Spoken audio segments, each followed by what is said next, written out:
Hello guys, in this video we'll be talking about debugging using macros. In a previous video we did discuss how macros are super useful in Rust. In this video we'll look at another use case where macros can be very helpful in debugging your code. Now I have a very basic example here where we have a function which calculates the sum of two numbers, then squares them and returns the result. If we do cargo run, as you can see we just see the result. Now let's say there is a bug in this code and you want to debug.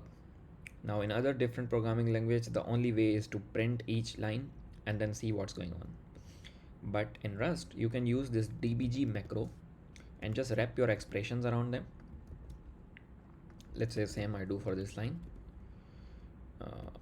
sum line, and then same for the square. If I hover over the description, you can see that it's a quick way to debug a given expression. Okay. Now if we do cargo run, you can see it prints the file, line number, and then what was the expression which lead to which result.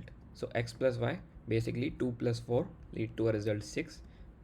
Then we multiply and then square. So basically in threading or async programming where you want to debug things, this can be super useful guys in understanding the behavior of each line of your code and easily catching and fixing the bugs. So I hope you understand another useful use case of macros. Try to use it in your code and we'll be using in future projects that we do in the same series.